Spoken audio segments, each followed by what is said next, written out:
আমার বাবাও এদেশের একজন বড় ব্যবসায়ী। কাল আমি আরো গুন্ডা নিয়ে আসব, দরকার হলে আরো বেশি টাকা খরচ করব, তবুও তোকে দেখে নিব। আয়াস বলল, কাল তোর যত ইচ্ছা গুন্ডা নিয়ে আসিস, কাল খেলা হবে। আমি পুরো ক্যাম্পাসের সামনে চিৎকার করে বললাম, কাল এই সাদিয়া যদি আমার 3 হাতের মধ্যে আসতে না পারে তাহলে আমি ওর পা ধরে ক্ষমা চাইব, আর ও যা করতে বলবে আমি তাই করব। আর যদি না পারে ও আমার পা ধরে ক্ষমা চাইবে এবং আমি যা বলবো তাই করবে। বল তুই রাজি আছিস? আয়াস সাদিয়াকে জিজ্ঞেস করল। বল তুই রাজি আছিস? সাদিয়া বলল, ওকে, আমি রাজি। আমি শুধু তোর 3 হাতের মধ্যে আসবো না, তোকে মারও খাওয়াবো। আয়াস সাদিয়াকে চ্যালেঞ্জ দিয়ে বাড়ি চলে আসলো, আর এসেই তার বাবার রুমে চলে গেল। গিয়ে তার বাবাকে বলল। আয়াস বলল, কাল আমার উপর হামলা হতে পারে। তার বাবা ওর কথা শুনে খুবই অবাক হলো আর জিজ্ঞেস করলো। তার বাবা বলল, কি বলিস এসব? হামলা হতে পারে মানে? তাহলে 50 জন কেন, 100 জন নিয়ে যা।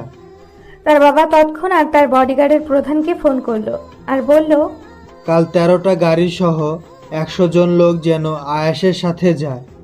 বডিগার্ডের প্রধান বলল, ঠিক আছে স্যার, সকালবেলায় ওরা চলে যাবে, সমস্যা নেই। তার বাবা আয়াসকে জিজ্ঞেস করলো, আয়াস কে তোর উপর হামলা করবে? নামটা শুধু একবার বল, বাকিটা আমি সামলে নেব। আমি বললাম, বাবা কিছু গুন্ডা। বাবা বলল, ঠিক আছে, তুই বডিগার্ড নিয়ে ভার্সিটিতে যা। যদি কোনো সমস্যা হয় তাহলে আমাকে ফোন দিয়ে জানাস, কেমন? আয়াস বলল। ঠিক আছে বাবা। পরের দিন সকালবেলা আয়াস খুব ভোরে ঘুম থেকে উঠে পড়ল। উঠেই দেখে ওর বডিগার্ডরা সব এসে হাজির। আয়াস তাড়াতাড়ি রেডি হয়ে নিল।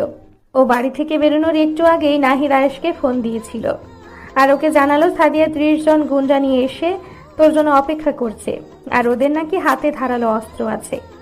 আয়াস ওর বডিগার্ডের সাথে অস্ত্রও নিতে বলল, আর ওদের বলে দিল চারদিক থেকে যেন ওকে ঘিরে ধরে থাকে, যাতে কেউ ওর কাছে ঘেঁষতে না পারে। সবাইকে সব বুঝিয়ে আয়াস ভার্সিটির উদ্দেশ্যে বেরিয়ে পড়ল। কিছুক্ষণের মধ্যে আয়াস ভার্সিটিতে পৌঁছেও গেল। ভার্সিটির গেট দিয়ে একে একে 13টা গাড়ি ভেতরে ঢুকলো। সবাই এই দৃশ্য দেখে অবাক। সবাই ভেবেছিল কোনো বড় অফিসার বোধহয় এসেছে ভার্সিটিতে। এবার আয়াস সানগ্লাস সহ পুরো তামিলের হিরো রেবেল স্টার প্রভাসের মতো করে এন্ট্রি নিল। সবাই হাঁ করে ওর দিকে তাকিয়ে আছে। আয়াসের চারদিকে 100 বডিগার্ড আয়াসকে ঘিরে আছে। সাদিয়া যে গুন্ডাগুলো এনেছে তারা ওকে দেখে বলে উঠল, আরে এটা তো আয়াস ভাই, এই চল চল এখান থেকে কেটে পড়ি, নয়তো কপালে শনি আছে।